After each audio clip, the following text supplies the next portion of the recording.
안녕하세요, 김호준입니다.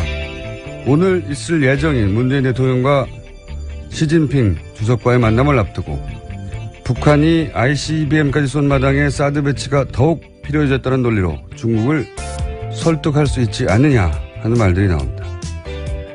양국 이해가 첨예하게 엇갈리는 외교 안보가 그렇게 간단하지가 않죠. 정반대 논리도 얼마든 가능합니다. 미국의 한반도 사드 배치 명분은 간단하죠. 주한미군과 한국을 보호하기 위해. 그런데 이런 논리는 아주 손쉽게 무너집니다.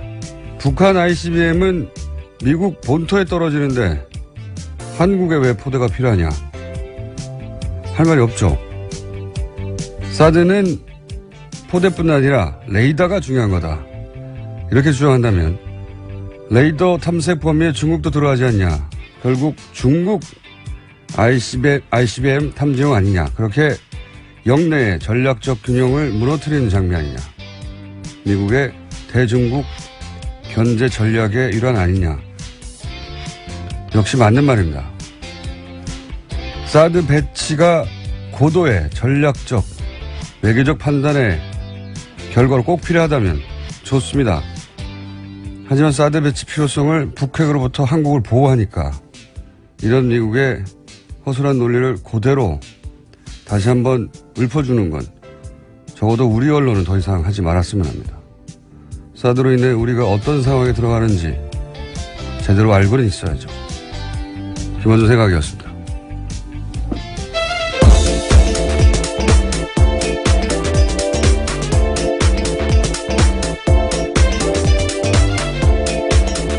시사인의 김은지입니다. 네.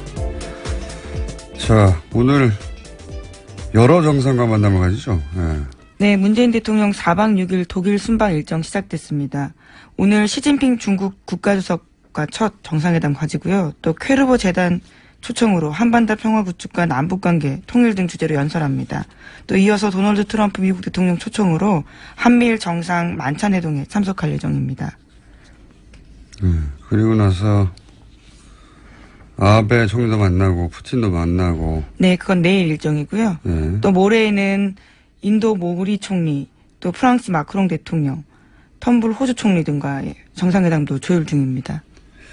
정상회담이라기는 너무 짧고요. 사실. 정상과의 회담, 예. 네, 정상조우. 네. 정상인사, 뭐 이 정도 되죠. 사실은. 이 단체 미팅 같은 거죠. 단체 미팅 같은.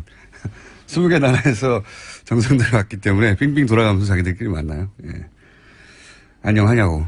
여기서 뭔가 중대한 결정은 내리지 않고, 예. 관련해서 독일, 저는 이제 이런 일이 있으면 꼭 현지 반응 같은 거 뒤져보는데, 요즘 뭐 인터넷이 워낙 발달해 있으니까 그 소식을 금방금방 얻을 수 있죠. 독일도 뭐 미국처럼 교민들 반응이 굉장히 많습니다. 네. 그런 보도도 꽤 있었는데, 이게 극적인 반응을 하거든요. 근데 이게, 최근 몇 년간 교민들을 많이 접해보지 않으면 교민들이 왜 이렇게 극적으로 반응하는지 잘 알 수가 없어요. 전 세계 어딜 가든, 앞으로 다른 국가를 순방하더라도 마찬가지인 것이, 이제 박근혜 최순실 게이트가 워낙 세계적인 이슈였어요.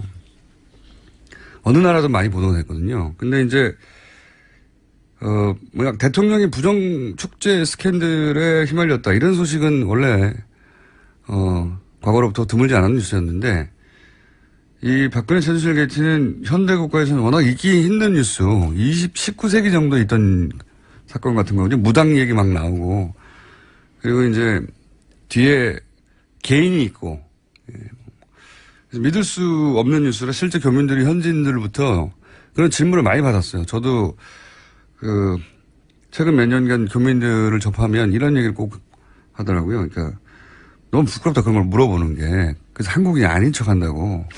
네네. 물어볼까봐. 네, 슬픈 일이네요. 네. 네. 그러다가 이제 촛불 집회가 시작되고 또 그 과정에서 이제 연행된 사람도 한 사람도 없고. 네. 그리고 그렇게 대규모 집회가 오래 진행됐는데 이제 철저히 사법부 절차로 정권이 평화적으로 교체되고 이게 이제 우리가 생각하는 것보다 훨씬 더 놀랍다는 보도가 많이 있었고, 물론 뭐 매일매일 보도됐다는 건 아니지만, 기억에 남을 정도로 보도가 됐고, 그걸 통해서 이제 새로 대통령이 나왔던 사실 때문에, 정치적 성향은 차치하더라도 그 사실 자체에 자부심을 느끼게 된 교민들이 많아요. 네, 지난 대선 때 재외국민 투표 이례적으로 굉장히 높지 않았습니까? 그러니까요. 그런 것들만 보더라도. 원래 해외여행만 가도 막 한국적인 걸 보면 마음이 움직이잖아요. 예, 누구나. 근데 이제 교민들은 훨씬 극적이죠. 거기 살고 있으니까. 그래서 내가 한국인이라고 다시 밝히기 시작했고 자부심을 느낀다. 라는 마음을 표현하고 싶은 겁니다. 실제로. 그래서 교민들 반응이 훨씬 진하고. 이번에 메르켈 총리 만났을 때도 문재인 대통령이 이제 메르켈 총리 끌고 교민들 밖에서 기다리고 있는데 그 문 앞, 철문 앞까지 갔다는 거 아닙니까? 독일은 좀 더 특별하죠. 최순실 게이트가 한 축이기도 했었고요. 그렇죠. 예. 네. 그래서 사실은 안민석 의원이 독일 교민으로부터 도움을 많이 받았다고도 하고. 그래서 메르켈 총리하고 우리 언론이 보도했는지 모르겠네요. 메르켈 총리하고 그 교민들 앞에서 기다리는 데 가가지고 막 같이 악수하고 자랑하고 싶었던 거죠.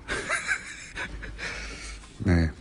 앞으로 정상회담 내용도 내용이지만 실제 현지에서 어떤 반응이 있느냐 하는 관점에서 보자면 교민들의 반응 굉장히 재밌습니다. 찾아보시면 극적이고. 자, 하여튼 정상회담까지 붙이면 거하고 정상조우들이 연달아 와 있겠네요. 다음 뉴스는요? 네, 어제 북한 언론 매체들이 김정은의 반응을 보도했습니다. 자신들의 전략적 선택을 미국이 매우 불쾌했을 거다라는 식의 이야기인데요. 조선중앙TV에서는 이런 보도가 나왔습니다. 독립절에 우리에게서 받은 선물 보따리가 썩 마음에 들지 않아 할 것 같은데 앞으로 심심치 않게 크고 작은 선물 보따리들을 자주 보내주자고 호탕하게 웃었다라는 겁니다. 네. 조선중앙TV에서 이 정도 개그 코드가 들어간 건 처음 보네요. 네. 자, 북한 입장에서는 우리도 이제 미국 니은을 타격할 수 있게 됐다. 뭐 이렇게 자신감도 없고 신난다는 거겠죠. 그러니까 개그 코드가 나왔겠죠. 네, 선물 보따리를 심심치 않게 자주 보내주겠다고. 북한 입장에서는 지금 우리도 대등한 눈높이에서 니네와 협상할 수 있는 군사적 지위에 올랐다. 뭐 이런 선언인 셈인 거죠. 여기 대해서 우리도 미사일을 쐈다면서요. 네, 어제 우리 군도 동해안에서 미군과 연합훈련을 실시했습니다. 현무 EA 탄도미사일과 미 8군의 에이테킴스 전술 지대지 미사일을 쐈습니다. 북한의 탄도미사일 발사에 한미가 대응한 것은 처음입니다. 탄도미사일 맞대응 훈련으로요. 제가 기억하기도 그렇습니다. 저기서 탄도미사일 쏘고 우리가 탄도미사일 쏘고 이런 건 처음이네요. 네. 이게 굉장히 그 야당의 논평을 머쓱하게 만들었어요. 자유한국당에서는 NSC만 소집하고 있냐라고 했는데 이런 게 나왔고. 네, 문재인 대통령이 직접 지시했습니다. 그랬겠죠. 누가 지시했겠습니까? 네. 바른당에서도 이제 사드 배치가 지연돼서 북한이 ICBM을 쐈다는 식의 논평도 냈는데 좀 머쓱하게 됐고, 예. 사실 ICBM, 이게 좀 아이러니예요. ICBM을 쏘면서 북한이 사드를 배치해야 된다고 하는 논리가 굉장히 약해져 버렸어요. ICBM은 사드로 막을 수 있는 게 아니거든요. 지금까지 ICBM을 그러니까 북핵 때문에 사드 배치가 꼭 필요하고 그리고 한국을 보호하기 위해서 사드가 배치가 필요하다. 주한미군과 미사일은 미국으로 날아가는데 한국의 포대가 여기 있으면 뭐합니까? 네. 아이러니가 북한이 ICBM을 쏴버려서 사드 배치의 명분을 내세우기가 더 약해져 버린 그런 아이러니가 있습니다. 사드 배치하고 ICBM은 상관이 없어요. 예. 미국의 본토에서도 ICBM을 막는 건 사드가 아니에요. 다른 무기 체계지요. 이건 이제 뭐라고 말할까요? 사드가 왜 필요한지에 대한 설득 논리로. 오히려 이 사드의 레이더의 탐지 범위에 중국의 ICBM은 걸려요. 그게 중국의 주장이기도 하고. 예. 그래서 뭐 중국이 지금 미국이 중국 ICBM 발사를 조기 탐지하기 위해서 이러는 거 아니냐 뭐 이런 주장을 하고 있죠. 예. 그래서 중국 ICBM의 격추 확률을 높이기 위한 장비이고 그렇게 되면은 이 영내에서 전략적 균형을 맞추고 있다가 중국적으로 굉장히 불리해지는 거 아니냐. 뭐 이런 반발입니다. 중국 쪽에서는. 자, 그건 다음 기회에 다루기로 하고요. 다음 순요. 네, 국민의당 제보 조작 사건 소식 계속 전해드리고 있습니다. 이유미 씨가 19대 대선을 하루 앞두고 이준서 전 최고위원에게 전화를 걸어서 무서우니 그만하고 싶다라고 호소했던 사실이 검찰 조사 결과 드러났습니다. 또한 이 씨는 그날 외에도 이 전 최고위원에게 수차례 전화를 걸어서 심경을 호소했다라고 합니다. 아하. 이게 이제 요 통화는 녹취 파일이 있다는 거네요. 네, 이유미 씨가 그렇게 주장하고 있습니다. 또 제출했다고 하고요. 그러니까요. 녹취 파일이 있는 부분은 이제 주장이 아니라 증거로 보강이 된 거네요. 그러니까 저는 이제 이 대목에서 이준서 전 최고위원이 본인은 이것이 조작됐다는 걸 전혀 몰랐다라고 마지막 순간까지 이제 당에서 함께 이 사실을 알게 된 그 시점 전혀 몰랐다고 하는 건데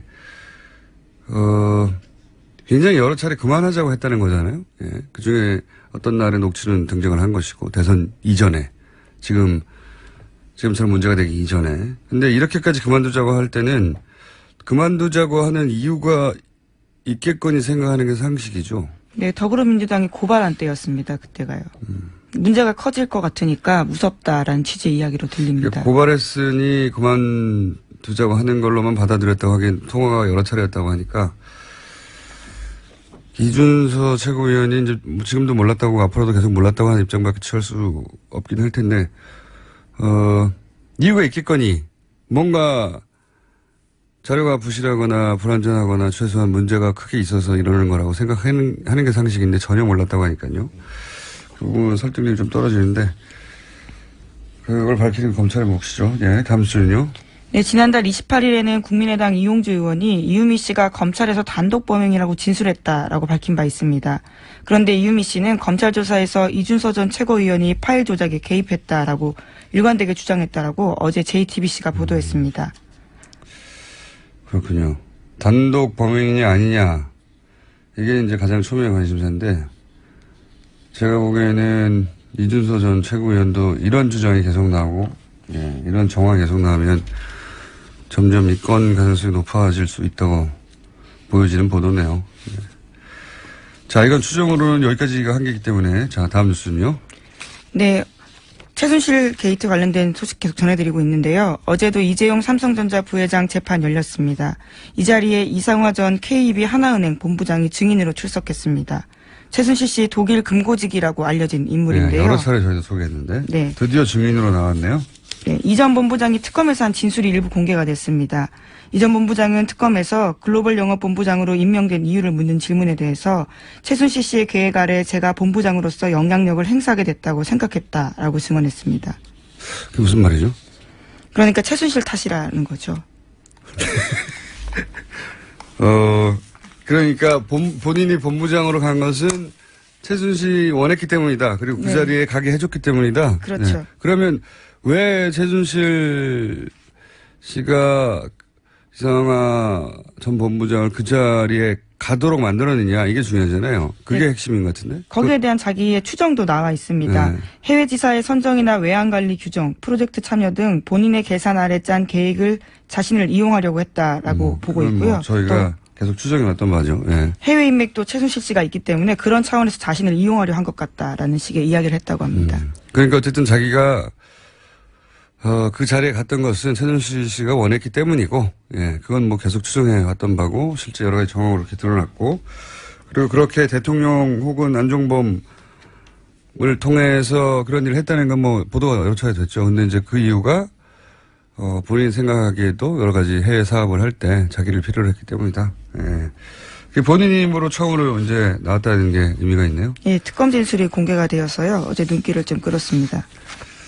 알겠습니다. 다음 뉴스는요?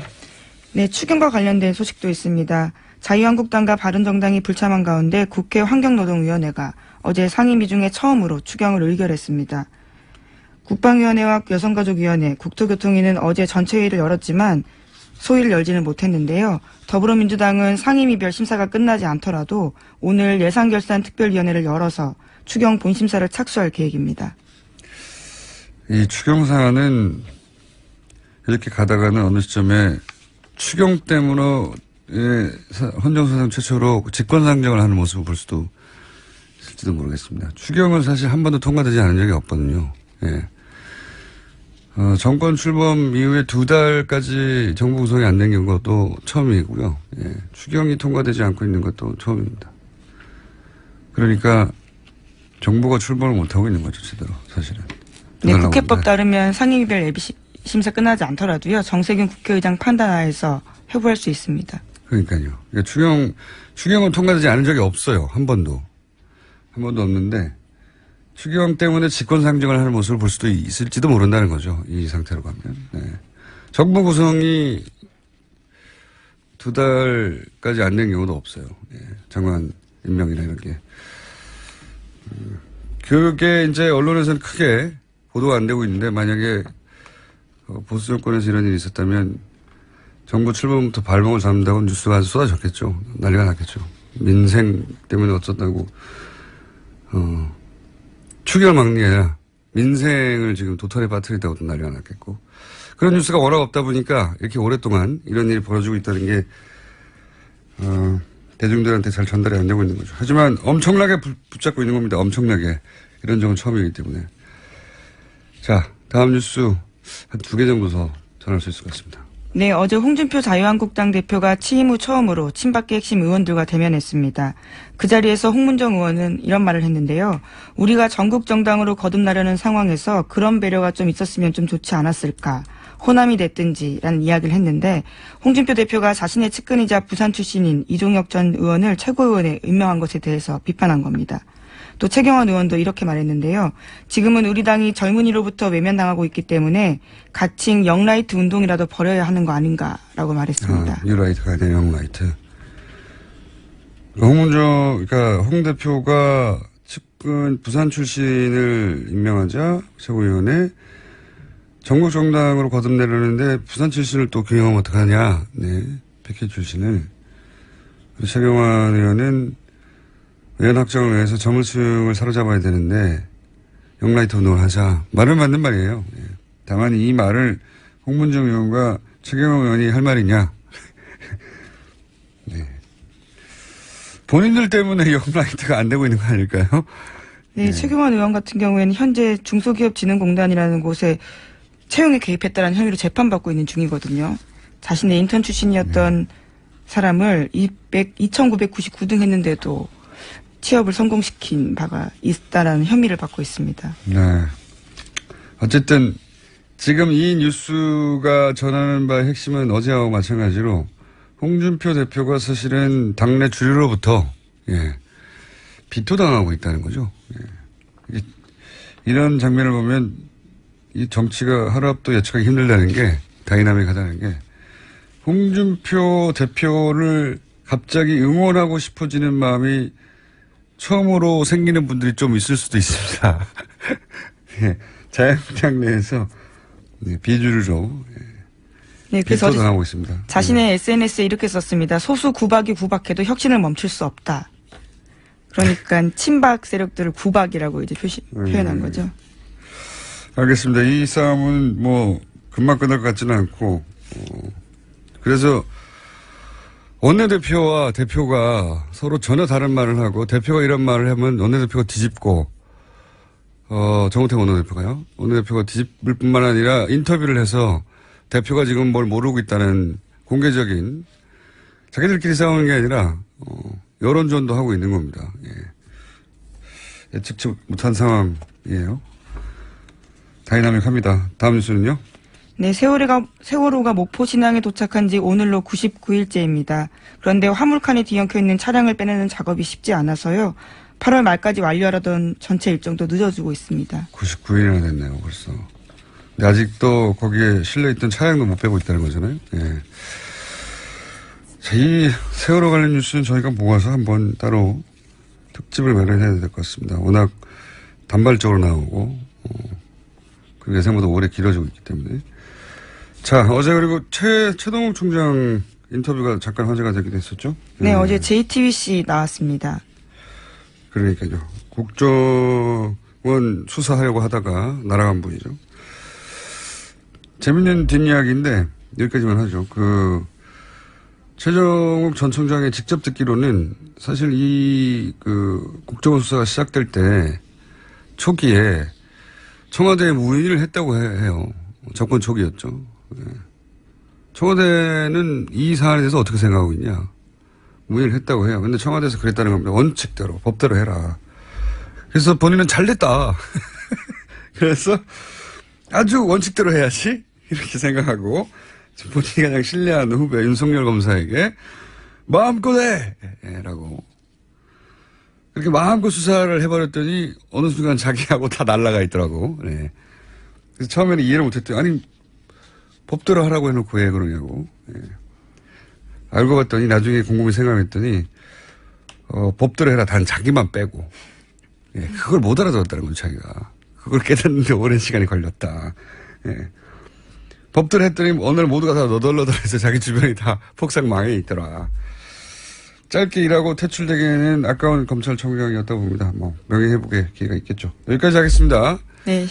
시사인 김은지였습니다. 감사합니다. 네. 한때 폐지될 뻔했던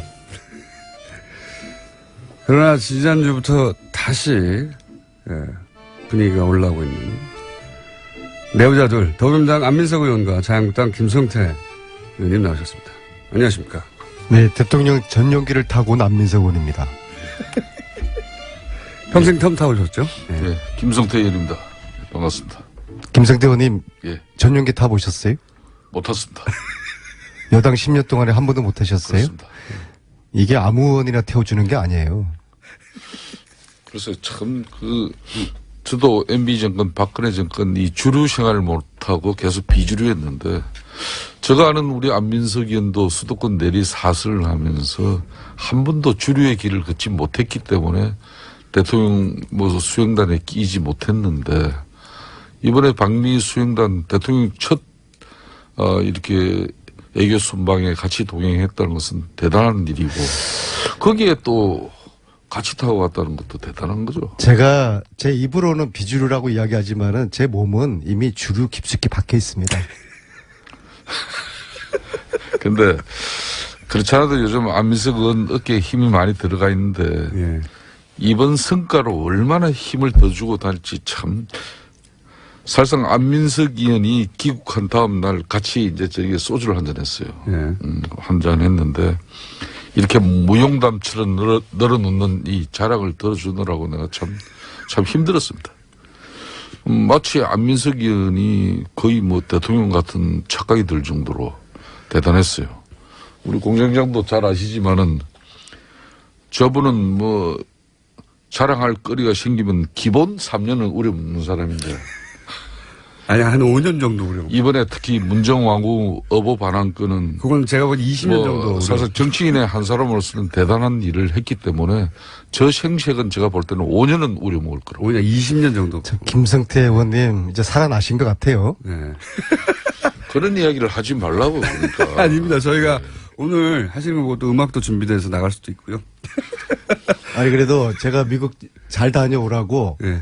여비를 주신 여야 의원들 중에서 유일한 분이에요. 그래도 미국 잘 다녀오라고? 당은 틀리지만은 항상 형님 같은 딸로 남은 게 푸근한 있었나요? 든든함이 계셔서 참 제가 좋아하고. 얼마나 받으셨습니까? 용돈이라 하면서. 밝혀도 됩니까? 이 자리에서요? 150불 정도요? 딱 봉투를 만져보니까 네. 참 창피한 이야기 하지 100불짜리 한 몇 장 정도일 거라고 딱 그러니까요. 생각했거든요. 그래서 네. 여기 한 500불 정도. 100불 정도. 근데 딱 까보니까는요. 네. 10불짜리 5장이다. 5만 원. 아니, 과거에 이제 미국 방문을 그래서 하셨다가 그런 마음이 남아있는 돈 거죠. 냈다. 요즘 이제 야당 생활 하시느라고 이제 야당 생활 하시더라고. 힘드시지 않겠습니까? 형편이 어려워서. 네. 근데 네. 그 마음이 참 감사하고요. 근데 네. 제가 50불 주셨어요? 사실입니까? 아니 그런 거 몇 푼 되지도 않는 가지고 굳이 방송에서 논한다는 50불 맞네요. 예. 50불 제가 맞습니다. 지난 이제 내리사선 하면서 예. 이제 13년 동안의 정치 인생 중에서 방미 3박 5일이 가장 길게 느껴졌고요. 왜냐하면 한반도 운명이 방미단 어깨에 달려 있다고 국민들이 보시고 국민들의 눈과 귀가 방미단에 쏠려 있었기 때문에. 하지만 의원님 어깨에 달려있다고는 많은 사람들이 생각하지는 않았어요. 방미단이요. 네. 그래서 말투 하나, 발걸음 하나에 제 정치 인생을 건다는 심정으로 3박 5일을 보내다 보니까 그럼 하나요. 말도 극도로 아껴야 했고요. 그만큼 국민들에게 드릴 말씀이 많지 않았겠습니까? 그래서 그 긴박했던 3박 5일의 현장 분위기도 좀 진솔하게 후계에다 담았고 그리고 가까이서 3박 5일 동안 본 대통령의 그 모습, 대통령의 정말 애쓰는 그런 모습을 제가 이제 그저께 후기로 올렸거든요. 그래서 그건 인터넷 찾아보시고 오늘은 이제 직접 나오셨으니까 구두로 전달해 주세요. 어떤 일이 있었는지. 기억에 남는 인상적인 장면들. 예. 제가 이제 제 홈페이지에 올린 글을 보시고서 보신 분들이 글이 참 이렇게 재미있고 쫀득쫀득하다라고 좀 뭐 책 광고로 받쳐가시는데요. 이어가시려고 그러는 거죠, 지금? 아닙니다. 특히 저는 주목을 했던 게 그 미국 의회를 방문했던 그 2시간 동안의 긴박했던 그 순간. 국내에서도 화제가 되긴 했는데, 근데 국내 기자들 누구도 그 자리에 계속 앉아서 내용을 듣지 못했기 때문에 그 상하원 지도자들이 한 자리에 모이는 게 어려운 일이다. 그리고 생각보다 굉장히 길고 밀도 있는 대화가 오갔다. 여기까지는 전달이 됐어요. 근데 그 내용이 그 내용을 저도 과연 기자가 배석되지 않은 가운데 상하원 의원 약 20여 분과 안민석 의원, 김경수 의원, 정치인에서는 딱 두 사람밖에 없었고. 네. 물론 외교부 공무원들도 좀 일부 외교 공무원, 외교부 강경화 장관하고요. 한 분인가 뭐 있었다. 안보실장, 정치실장, 그리고 박수현 대변인, 김경수 의원이었는데요. 네. 나머지 분들은 영어를 잘 못 알아들으시고. 그러니까 굳이 저 이야기를 안 해도 되는데. 김경수 영어를 잘 알아들으시는 그 정책실장, 정책실장께서는 이제 와튼 스쿨 나오신 분이고요. 네. 그 다음에 안보실장 외교관 출신에게 영어 잘하시고 강경화 장관이 영어 완벽하시고요. 근데 이분들은 이런 좀 내부의 그 뜨끈한 그런 핫한 이야기들을 전달을 못 하시잖아요. 그건 대통령이 할 말이니까요. 그렇죠. 네. 그리고 김경수 의원하고 또 박수현 대변인은 좀 영어가 잘 안 되시니까 자꾸 저한테 옆에서 물어보고 무슨 말인지. 네. 근데 이제 제가 전체적으로 여기서 좀 끌어줘야 돼요. 김경수 의원에게 직접 물어보긴 하겠습니다. 그러니까 영어가 짧아서 물어봤는데. 근데 그리고 또 그분들 입장이 뭐 저처럼 좀 자유롭지 못하잖아요. 그래서 제가 좀 후기를 통해서. 근데 의원님이 그 자리에서 발언한 건 한마디도 없죠? 아니, 이렇게 됐죠. 아니, 그런 이야기들을 제가 이 자리에서 이야기를 세세하게는 못해요. 전반적인 분위기만 저는 전달을. 제가 궁금한 건 의원님이 한마디라도 하셨냐 이거죠? 그러니까 그런 이야기를 한마디도 안 할 하신 수가 걸로. 없죠. 제가 이 자리에서.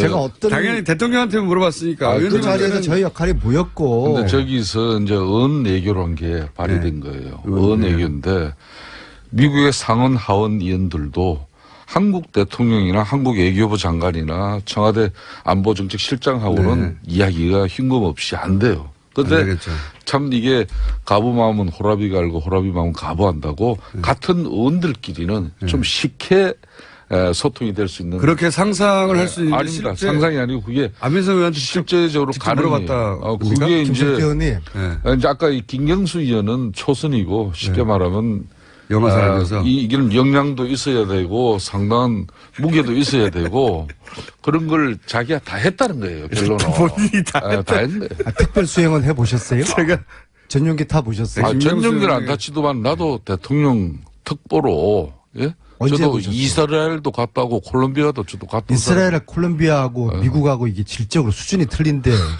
그렇게. 글쎄요, 질적으로 수준이 틀리게 모르겠고요. 뭐 늘 미국 패권주의에 대해서 이렇게 비판하시더니 언제부터 그렇게 또 친미주의자가 됐어요? 특히 이번에. 잘된 거예요. 아주 잘 된 겁니다. 그렇게 하세요. 아니 근데 실제로 의원님한테 물어봤어요? 아니 그런 이야기는 저한테 묻는 상하원 의원들이 문재인 대통령에게 질문하기도 바빴을 것 같아요. 대단히 저의 역할에 대해서 아직 공장장이 이해를 잘 못하고 있는 거고요. 그 자리에 왜 들어가셨어요? 제가 거기 역할이 있었기 의원님 때문에 어버 때문에 하신 거 아닙니까, 어버? 것이고요. 거기서 뭐 미국 의원들하고 무슨 어버 이야기를 했겠어요. 그러니까요. 그러니까 역할이 제 없으니까. 역할이 무엇이있는지에 대해서는 묻지 마세요. 그것도 국가 안보입니까? 저 특별 수행으로서 특별한 역할이 그래서 있었는데 무슨 얘기가 오갔습니까? 예. 보도되지 않은 내용 중에. 이게요. 네. 우리는 하원 1시간 방문하고 상원 1시간 방문한 게 네. 그분들하고 차 한잔 하면서 그러니까 티타임 그런 정도 아니에요. 덕담이나 나누는 걸로 처음에는 대통령 된 가볍게. 거 뭐 칭찬해주고 환영해주고 그런 줄 알았는데 이게 완전히 송곳 같은 질문을 하는 이게 청문회 같은 그런 분위기였어요. 비공개였거든요. 그러니까 기자분들은 아무도 없었어요. 그러니까 이야기를 훨씬 더 자유롭겠죠. 당연히. 자유로운 정도가 아니라 아주 민감한 문제 있잖아요. 네. 우리 대통령에게 그런 식이에요. 도대체 당신 북핵 문제 어떻게 할 거냐. 계속 당신이 이야기하는 것처럼 대화 타협. 네.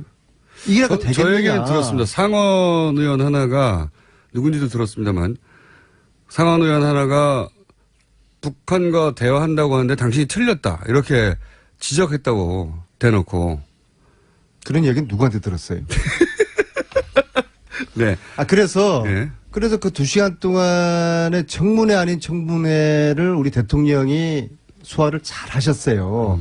이 한미 동맹의 중요성을 강조를 하시면서도 우리의 입장을 아주 그냥 조곤조곤 왜 북핵 문제를 해결하는 데 있어가지고 제재가 능사가 아니라 대화와 타협, 투태력으로 가야 되는 이유를 설명을 하셨고 그리고 사드 문제도 우리 국민들이 촛불혁명으로 나를 대통령 만들었기 때문에 민주주의에 대한 요구가 더 어느 때보다 강하다. 따라서 사드에 대한 절차적 민주주의, 절차적 정당성에 대한 국민들에게 이 한치의 투명함이 없어야 된다. 그리고 한치의 투명함, 예. 한치의 불투명함이 없어야 되겠죠. 예. 제가 아직도 어쨌든 긴장감이 세게 들었습니다. 예. 풀리지 않은 것 같아요. 예. 이것이 미국 민주주의, 당신들이 이 시간 미국의 민주주의, 당신들도 이것을 오히려 민주주의 요체가 그거 아니냐? 원하고 격려해줘야 되는 거 아니냐? 오히려? 기다려달라. 단 내가 이렇게 절차적 정당성을 이야기하면서 환경평가를 하고 있는 것이 사드를 취소하겠다는 그런 꼼수 부리는 거 아니다. 그런 정말 자신의 이야기를 또 당당하게 하시면서 그래서 그 2시간 동안에 마치 그분들 입장에서 미국 하원 상원 의원들 입장에서는 새로 당선된 문재인이라는 사람이 어떤 사람이 이렇게 또 호기심도 있고 궁금하고 소위 말해서 간도 보고 싶어 하지 않았습니까? 그렇겠죠. 그래서 그러한 2시간 동안에 청문회는 청문회를 대통령께서 당당하게 정말 흔들림 없이 한치의 실수 없이 그거를 이제 잘 소화를 그 해내신 질문에 청문회를 잘 통과한 저는 그런 그런 기분이었다. 느낌이었다고 봅니다. 자랑스러운 대한민국의 대통령. 그리고 한편으로 이 자리에 이명박 대통령이 이런 청문회를 당했으면 또 박근혜 자체는 하지도 않았겠지만요. 지난 9년 동안에 미 의회를 방문한 대통령이 우리나라 박근혜, 이명박 아무도 방문을 하지 않았어요. 그래서 그렇게 또 연상도 되면서 상하원 연설을 한 적은 있는데요. 이런 소위 면접을 한 적은 없어요. 그걸 정확하게 전달해 줘야죠. 네.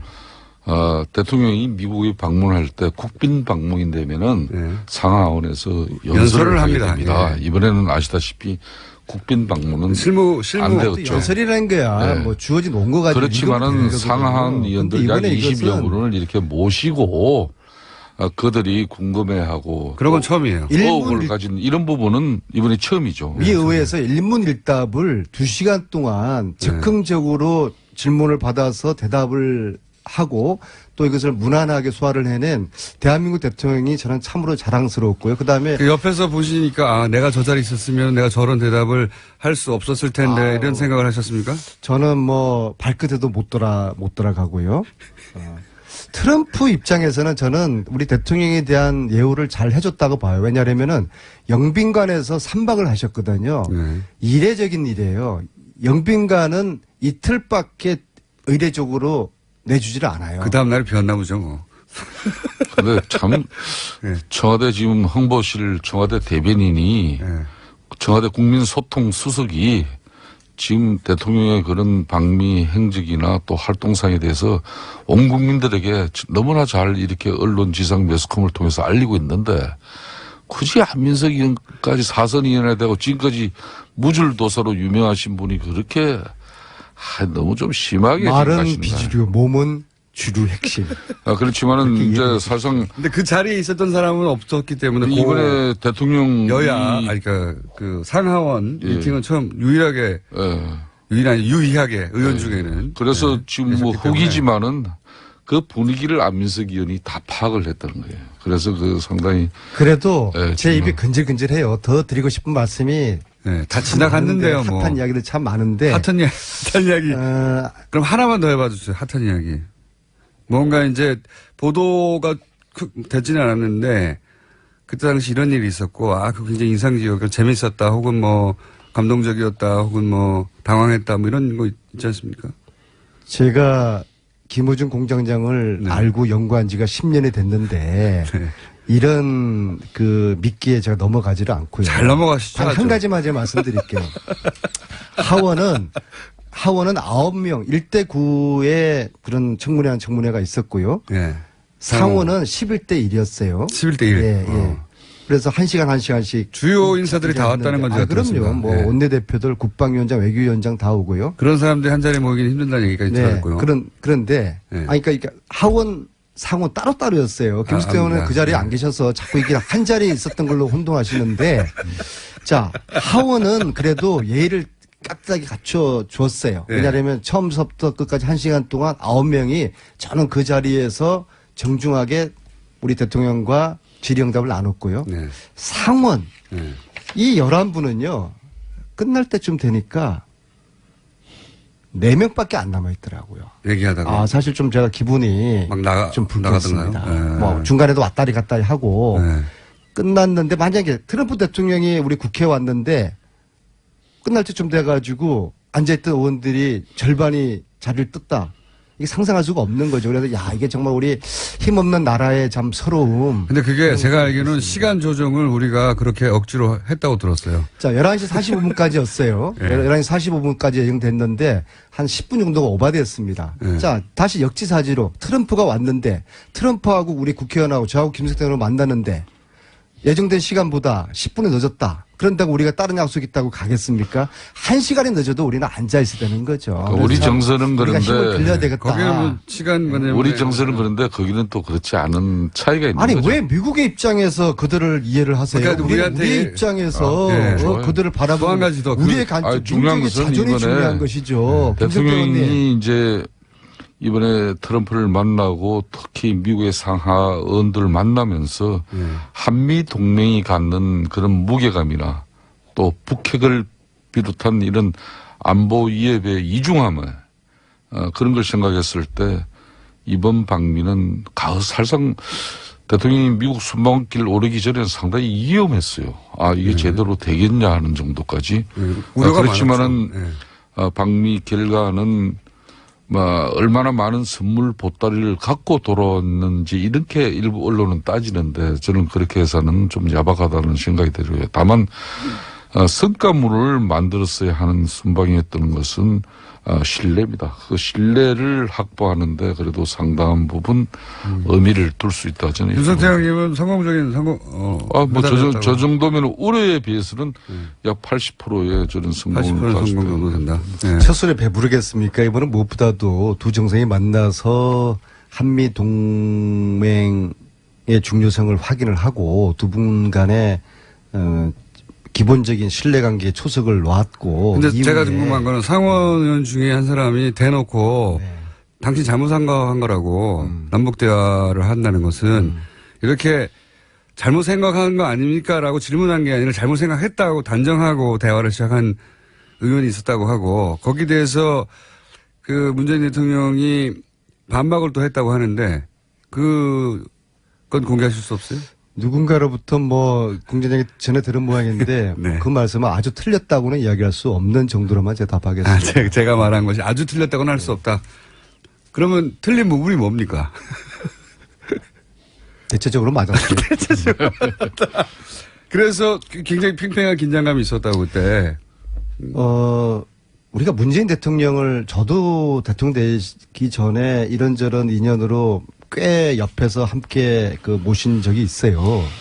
제가 교육원수원장도 했고 얘기를 간사하면서 전국적으로 투어도 같이 당대표실 했고. 근데 대체적으로 우리 국민들이나 우리 당내 특히 의원들이 문재인 대통령께서는 사람은 참 좋고 인기가 훌륭한 분인데 좀 굉장히 너무 진중한 나머지 좀 답답한 면이 있다. 혹은 좀 그런 물렁물렁하다. 느낌인데 예. 저는 이번에 3박 5일 동안에 제가 본 문재인 대통령께서는 정말 이건 외유내강이다. 정말 내공의 깊이가 저렇게 깊을 수가 있냐. 비행기 또 타시려고 자꾸 그러는 거 아니에요, 지금? 하원 의원들 20명 앞에서 그 청문을 하시면서 네. 그 2시간 동안에 한층 흐트러짐 없이 자신의 이야기를 조곤조곤 하면서 정말 저는 막판에 제 가슴이 울컥했어요. 미국 국회의원들이 고개를 끄덕끄덕 하면서 속으로 그런 표정이었어요. 저 정도면은 대한민국 새로운 대통령이 우리와 대화의 파트너가 되겠구나. 신뢰할 만한 그런데 새로운 안민석 지도자구나. 의원님. 라는 그 표정이 제가 역력히 읽어지더라고요. 그래서 네. 대한민국의 현장에서 무슨 지도자를 감동이 아직 가시지 네. 않은 것 같아요. 그러니까 예. 저런 감동을 저렇게 오래 가져가면 안 돼요. 제가 이런 지금은 사람이 아니지 않습니까? 방미 제가 얼마나 깜깜한 성과를 사람인데 이렇게 자아자찬하고 있을 때가 아니에요. 예. 우리가 방미 성과로 주도권을 찾았다고 그렇게 말씀을 했지 않습니까? 그런데 그렇게 우리가 주도권을 찾고 남북 관계에서 특히 우리 정부가 주도권을 찾았는데 그런 촉배를 들고 있는 사이에 당장 지금 북한은 ICBM 쏘아 올렸지 않습니까? 어제 문재인 대통령이 한미연합에 북한을 살상 공격을 저지할 수 있는 미사일 훈련 시킨 거 이거는 정말 잘한 거예요. 이렇게 계속 미국 갔다 와서 그 분위기에 지금 젖어 있을 때가 아니에요. 상황은 하루 1분 1초가 달라져 가고 있는데 거기에 맞는 이야기를 해야지. 왜 안민석 의원님은 말이에요. 오늘 그냥 미국의 대통령 순방길에 이미 그거는 일주일 전에 상황이 돼버린 걸 워낙 가지고. 처음 갔다 온 거고요. 참 옛날에는 안 저랬었는데. 안 저랬었는데. 지금 거의 좋은 일만 있습니까? 한편으로는 FTA 재협상이나 또 방위비 분담 정대 압박이라든지 이런 부담을 크게 안고 온 것도 있잖아요. 이런 이야기도 또 솔직하게 이야기를 할 건 하면서 그래도 미국의 상하원 의원들 문재인 대통령에 대한 어떤 불신과 의혹을 해소하는 데는 상당히 이번에 큰 역할이 이루어졌다. 그게 안민석 의원의 역할의 상당한 부분이지 않습니까? 과유불급 명심하겠습니다. 그렇게 돼야죠. 저는 안철수 같은 분하고 틀려요. 제가 부족하거나 잘못한 거 있으면 과감히 인정하니까는요. 아니 안철수 그분은 에서도 항의 들어올 것 같기 때문에 골든 타임을 놓쳐버렸어요. 정치는 사과 타이밍이 정치는 타이밍의 예술이에요. 자, 그 부분을 거기까지만 하시고요. 왜냐하면 제가 오늘 김성태 의원님에게도 여쭤볼 게 있습니다. 홍준표 대표하고 정우택 원내대표가 왜 이렇게 싸웁니까? 누가 오른 거죠? 아직은 싸우는 단계라고 볼 수는 없는 거죠. 이미 싸우기 시작한 거 같아요. 이분들은 제대로 싸우면은 이런 거는 싸우는 거 아니죠. 제가 볼 때는 이제 누구 말이 옳습니까? 어쨌든 지금 막 붙었잖아요. 홍준표 대표가 이렇게 하자고 지금 여당 하는 거 좀 도와준 다음에 봐가면서 공격하자고 했는데 아니다. 정우택 대표는 지금 홍준표 대표가 당내 분위기를 잘 모른다. 이걸 공개적으로 얘기한다는 건 사실 싸우고 있잖아요, 이미. 당대표로서의 역할과 역량, 소신, 의지 중요하게 지금 내비칠 때고요. 또 원내대표는 원내 사령탑으로서 교섭단체 간의 모든 협상의 정권을 가지고 있다고 판단들 하고 있습니다. 그게 원론인데. 항상 역대 어느 당대표, 원내대표 간에 그런 문제 때문에 충돌을 하지 않았던 적이 그렇지만 없어요. 이거를 서로 그렇지만 언론을 통해 가지고 비난한 적은 인터뷰를 하면서 드물어요. 과거도 많이 있었는데 너무 빨리 언론이 매스컴에서 이걸 다루기 시작했다는 것은 좀 주의 깊게 봐야 되는 거고. 정우택 언론 탓하고 말이에요. 정우택 원내대표가 홍준표 대표에 대해서 당선되자마자 인터뷰 통해 가지고 홍준표 대표가 지금 상황을 잘 모른다고 공개적으로 얘기했으니까 이건 디스하는 거란 말이죠. 이거 누가 옳은 겁니까? 저는 홍준표 대표의 일간의 이야기를 제가 편든다기보다는 사실상 이 인수위도 없이 출범한 정권이기 때문에 일정 부분 인사 준비에 검증 이런 부분에 많은 허술함이 드러났어요. 그래서 이제 꼭 대통령께서도 이런 장관 지명을 철회를 하셔야 될 부분은 송영무 장관 같은 경우 대표적인데 그런 한 사람 정도는 이렇게 해 주시고 나머지 부분은 저희 당에서도 일정 부분 추경과 또 장관 청문회 이런 부분은 마무리해 주는 게 좋은 그러니까 거죠. 의원님은 홍준표 대표의 상황 인식이 더 맞다고 보시는 거네요? 그 당대표로서 지금의 여야 관계에 이게 너무 진한하게 가니까 또 새로운 야당의 입장을 우리가 이제 견지해 볼 필요가 있다는 게 분명히 홍 대표의 생각이에요. 그렇지만은 정우택 대표는 또 지금까지 한 2달 동안 교섭단체 대표로서 여야 관계에 또 힘의 균형을 위해서 또 애쓰는 부분이 있기 때문에 둘 중에 한 사람 편을 들어야 하면 의원님은 누구 편을 드시겠습니까? 참 하여튼 김우중 공장장은 지금 초등학교 1학년 3반 애들 데리고 방송하는 식으로 엄마가 좋아, 아빠가 좋아. 오늘 대화 내용이 그랬어요. 그런 식으로 아니, 모처럼 홍준표 대표가 맞는 말을 하신 것 같아요. 네. 자, 정권을 문재인 대통령에게 국민들이 주었으면은 문재인 대통령이 원하는 개각을 할 수 있도록 해보라고 한번 하고 기회를 줘야 되는 것이죠. 그런 다음에 그리고 평가를 하자는 게 그렇죠. 홍준표 그렇게 대표의 반대했던 이야기고. 강경화 외교부 장관 이번에 훌륭하게 역할 정말 이분 제가 보니까 철의 여인이더라고요. 연인이요? 제 바로 앞자리 비행기 전용기 앞자리 아무래도 오늘은 타셨는데 3분 조금 더 해야 될 것 같은데요? 하셨는데 다 못 15시 들어가지고? 미국 가는 15시 3부에서 다시 시간 두 분 동안 만나겠습니다. 잠 한숨 안 자시더라고. 철의